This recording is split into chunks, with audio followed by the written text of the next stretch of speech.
اور تمہارے صلبی بیٹوں کی عورتیں بھی اور 2 بہنوں کا اکٹھا کرنا بھی حرام ہے، مگر جو ہو چکا سو ہو چکا،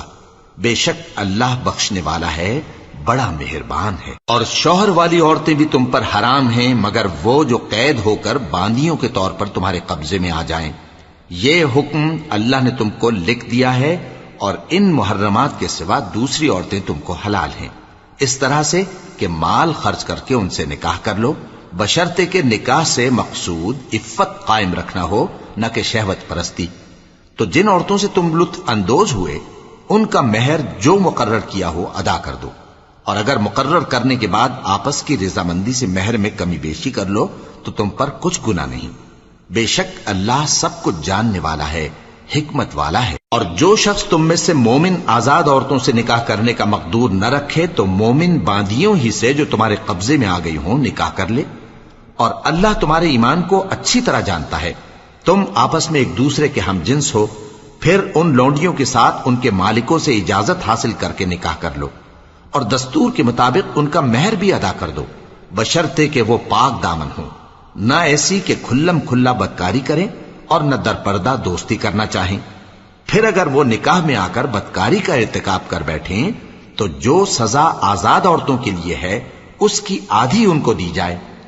یہ باندھی کے ساتھ نکاح کرنے کی اجازت اس شخص کو ہے جسے گناہ کر بیٹھنے کا اندیشہ ہو،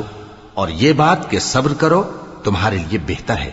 اور اللہ بخشنے والا ہے، مہربان ہے۔ اللہ چاہتا ہے کہ اپنی آیتیں تم سے کھول کھول کر بیان فرمائے اور تم کو اگلے لوگوں کے طریقے بتائے اور تم پر مہربانی کرے، اور اللہ جاننے والا ہے، حکمت والا ہے۔ اور اللہ تو چاہتا ہے کہ تم پر مہربانی کرے،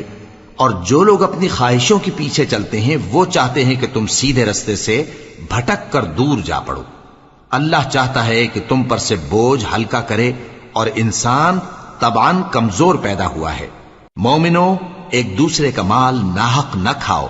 ہاں اگر آپس کی رضامندی سے تجارت کا لین دین ہو اور اس سے مالی فائدہ حاصل ہو جائے تو وہ جائز ہے،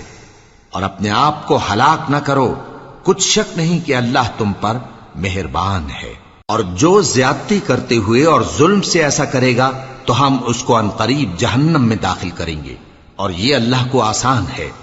اگر تم بڑے بڑے گناہوں سے جن سے تم کو منع کیا جاتا ہے پرہیز کرو گے تو ہم تمہارے چھوٹے چھوٹے گناہ معاف کر دیں گے اور تمہیں عزت کے مکانوں میں داخل کریں گے۔ اور جس چیز میں اللہ نے تم میں سے بعض کو بعض پر فضیلت دی ہے اس کی تمنا مت کرو۔ مردوں کو ان کاموں کا ثواب ہے جو انہوں نے کیے، اور عورتوں کو ان کاموں کا ثواب ہے جو انہوں نے کیے،